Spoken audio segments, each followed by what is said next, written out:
Cambridge IELTS 8 by University of Cambridge ESOL Examinations, published by Cambridge University Press. This recording is copyright. CD 2. Test 3. You will hear a number of different recordings, and you will have to answer questions on what you hear. There will be time for you to read the instructions and questions, and you will have a chance to check your work. All the recordings will be played once only. The test is in 4 sections. At the end of the test, you will be given 10 minutes to transfer your answers to an answer sheet. Now turn to Section 1. Section 1. You will hear an estate agent talking to a customer who wants to rent a house. First, you have some time to look at questions 1 to 8.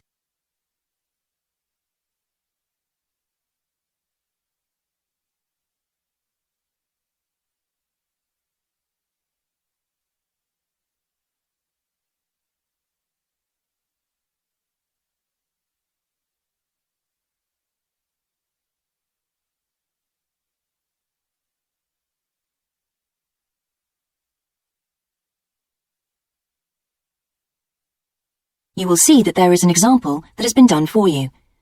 On this occasion only, the conversation relating to this will be played first. Good morning. How can I help you? Hello. I'm interested in renting a house somewhere in the town. Right. Could I have your name, please? Yes, it's Stephen Godfrey. And tell me how many bedrooms you're looking for. Well, we'd need 4 because I'm going to share the house with 3 friends. The number of bedrooms needed is 4. So 4 has been written in the space. Now we shall begin. You should answer the questions as you listen, because you will not hear the recording a second time. Listen carefully and answer questions 1 to 8.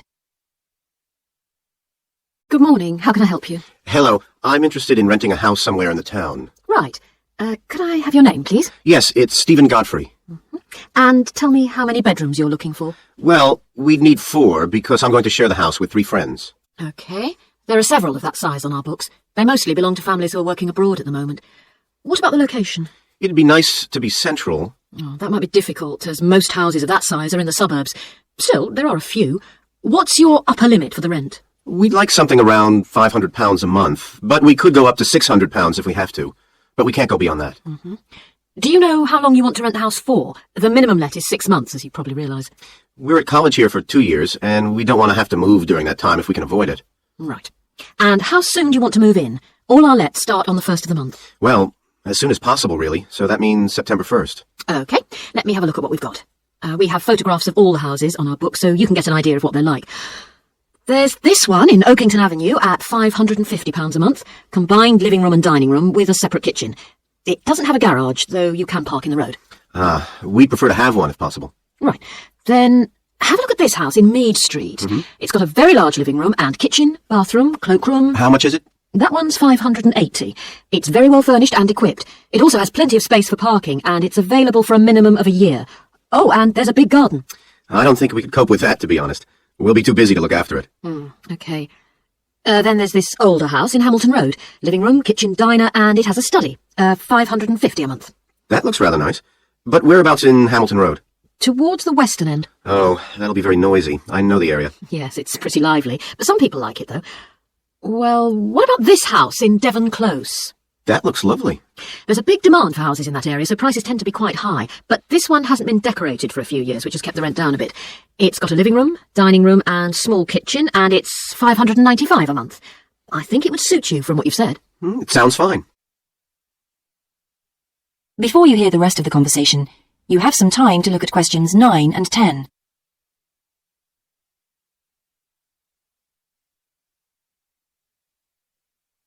Now listen and answer questions 9 and 10.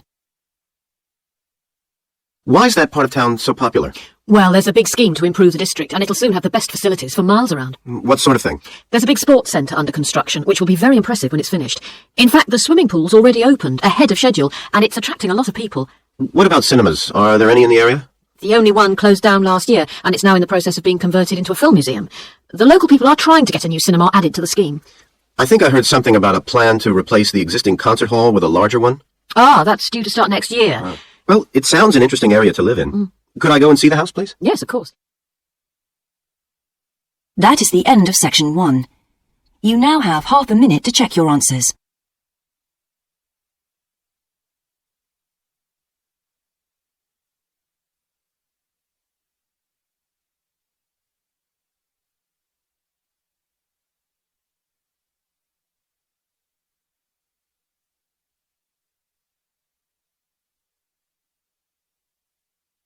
Now turn to Section 2.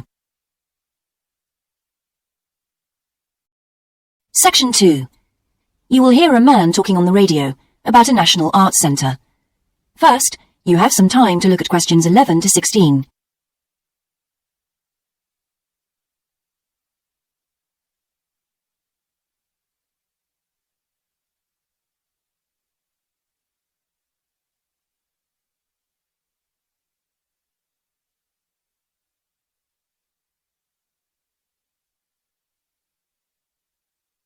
Now listen carefully and answer questions 11 to 16.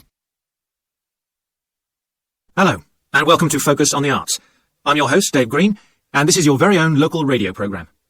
Every Friday evening, we put the spotlight on different arts and culture facilities and look at the shows and events that are on offer in the coming week. And today, the focus is on the National Arts Centre. Now, if you don't already know it yourself, I'm sure you've all heard of it. It's famous throughout the world as one of the major venues for classical music. But did you know that it's actually much more than just a place to hear concerts? The centre itself is a huge complex that caters for a great range of arts. Under a single roof, it houses concert rooms, theatres, cinemas, art galleries, and a wonderful public library, as well as service facilities including 3 restaurants and a bookshop. So, at any one time, the choice of entertainment there is simply enormous.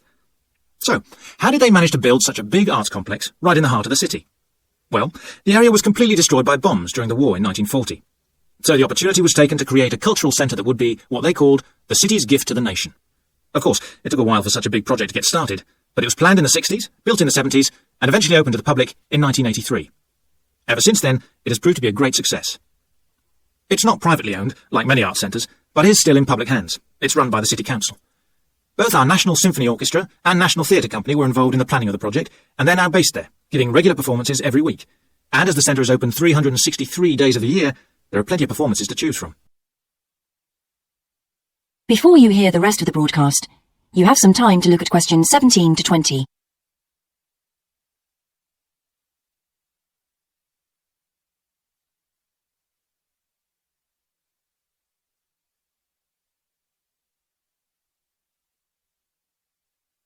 Now listen and answer questions 17 to 20.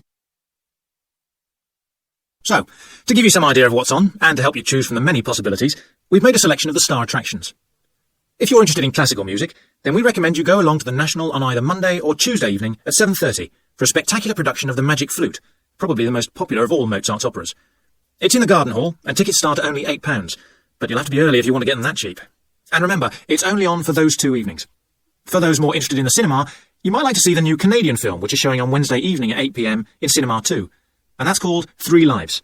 It's had fantastic reviews, and tickets cost just £4.50, which is a reduction on the usual price of £5.50. So, it's really good value, especially for such a great movie. But you can see the centre's main attraction at the weekend, because on Saturday and Sunday, 11 a.m. to 10 p.m, they're showing a wonderful new exhibition that hasn't been seen anywhere else in Europe yet. It's a collection of Chinese art called Faces of China. That's in Gallery 1, and it has some really fascinating paintings and sculptures by leading artists from all over China. And the good news is that it's completely free, so don't miss it. So why not go along to the National Arts Centre next week for one or all of these great events? And you can always pick up a programme and check out all the other performances and exhibitions on offer, or coming soon, on almost every day of the year. Next week, we'll be looking at the new Museum of Science. That is the end of Section 2. You now have half a minute to check your answers.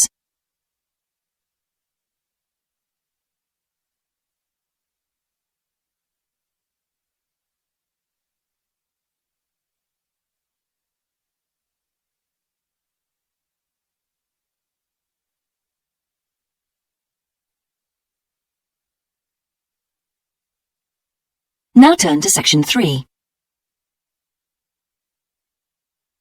Section 3. You will hear a student called Sandra talking to her tutor about a draft proposal she has written for a competition. First, you have some time to look at questions 21 to 24.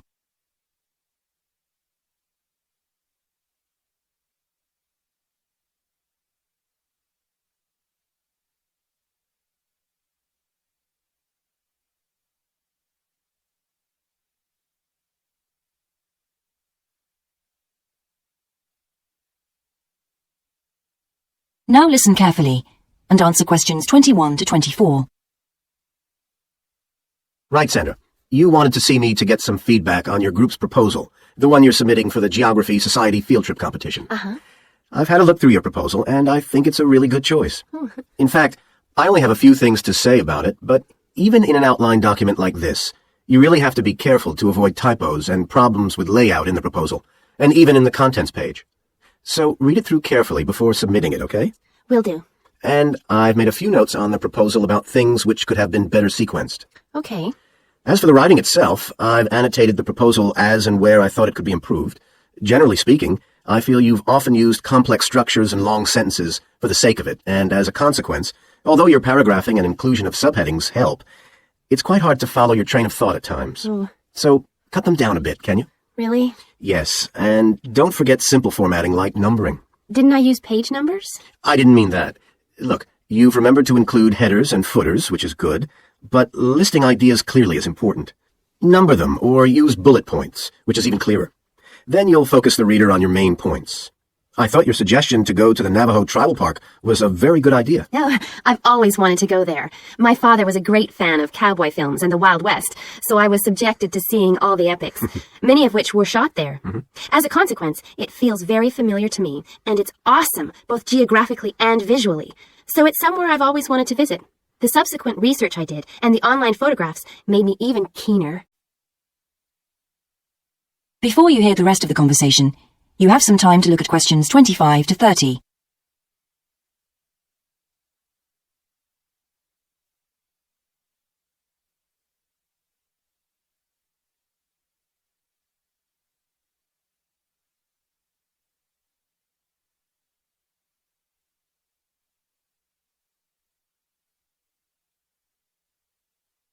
Now listen and answer questions 25 to 30. Interesting. Right, let's look at the content of your proposal now. Did you find it comprehensive enough? Well, yes and no. You've listed several different topics on your contents page, but I'm not sure they're all relevant. No? Well, I thought that from the perspective of a field trip, one thing I needed to focus on was the sandstone plateau and cliffs themselves. The way they tower up from the flat landscape is just amazing. The fact that the surrounding softer rocks were eroded by wind and rain, leaving these huge outcrops high above the plain. It's hardly surprising that tourists flock to see the area. Well, yes, I'd agree with including those points. And then the fact that it's been home to Native American Navajos and all the social history that goes with that. The hardships they endured trying to save their territory from the invading settlers. Their culture is so rich. All those wonderful stories. Well, I agree it's interesting, but it's not immediately relevant to your proposal, Sandra, so at this stage, I suggest you focus on other considerations. I think an indication of what the students on the trip could actually do when they get there should be far more central, so that certainly needs to be included. Section 4. You will hear a lecture about success in business systems. First, you have some time to look at questions 31 to 40.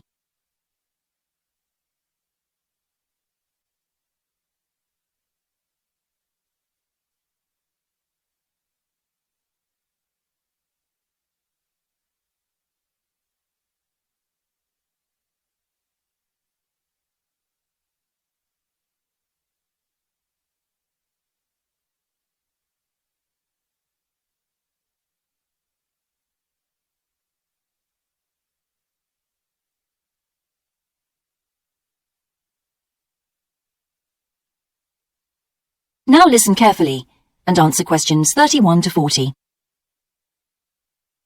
Good morning, everyone. In the last few lectures, I've been dealing with business finance, but now I'm going to move on to business systems. And in today's lecture, I'm going to talk about what can go wrong when businesses try to copy their own best practices. Once a business has successfully introduced a new process, managing a branch bank, say, or selling a new product, the parent organization naturally wants to repeat that success and capture it, if possible, on a bigger scale. The goal, then, is to utilize existing knowledge and not to generate new knowledge. It's a less glamorous activity than pure innovation, but it actually happens more often, as a matter of fact. However, surprisingly, getting things right the second time is not necessarily any simpler than it was the first time. Now, there's been a lot of research into how companies can repeat their previous successes, and it certainly hasn't been confined to the United States. It seems that most large industries are trying to repeat their own successes and manage the knowledge they've acquired. But even so, it has been shown that the overwhelming majority of attempts fail. A host of studies confirm this, covering a wide range of business settings. branch banks, retail stores, real estate agencies, factories, call centers, to name but a few. So why do so few managers get things right the second or third time? Let's consider one reason for failure: placing too much trust in the people who are running the successful operation, the experts, shall we say. Managers who want to apply existing knowledge typically start off by going to an expert, such as the person who designed and is running a successful department store, and picking their brains. Now, this approach can be used if you want to gain a rough understanding of a particular system, or understand smaller, isolated problems. The trouble is, even the expert doesn't fully grasp the whole thing, because when it comes to complex systems, the individual components of the process are interwoven with one another. The expert never has complete access to the necessary information. And the situation's complicated even further by the fact that experts are usually not aware of their own ignorance. The ignorance can take various forms. For instance, a lot of details of the system are invisible to managers. Some may be difficult to describe, learned on the job, and well known by workers perhaps, but impossible to describe in a way that's helpful. And there are some things that people know or do that they're not even aware of. Now, let's consider two types of mistake that can occur when a manager actually starts to set up a duplicate system to replicate a successful process. Firstly, perhaps he forgets that he was just trying to copy another process and starts trying to improve on it. Another mistake is trying to use the best parts of various different systems in the hope of creating the perfect combination. Unfortunately, attempts like these usually turn out to be misguided and lead to problems. Why? Well, for various reasons. Perhaps there weren't really any advantages after all, because the information wasn't accurate. Or perhaps the business settings weren't really comparable. More typically, the advantages are real enough, but there are also disadvantages that have been overlooked. For example, the modifications might compromise safety in some way. So what's the solution? Well, I don't intend to suggest that it's easy to get things right the second time. It's not. But the underlying problem has more to do with attitudes than the actual difficulty of the task, and there are ways of getting it right. These involve adjusting attitudes, first of all. Being more realistic and cautious, really. Secondly, they involve exerting strict controls on the organizational and operational systems. And this, in turn, means copying the original as closely as possible. Not merely duplicating the physical characteristics of the factory, but also duplicating the skills that the original employees had. Reliance on a template like this offers the huge advantage of built-in consistency. That is the end of section 4. You now have half a minute to check your answers.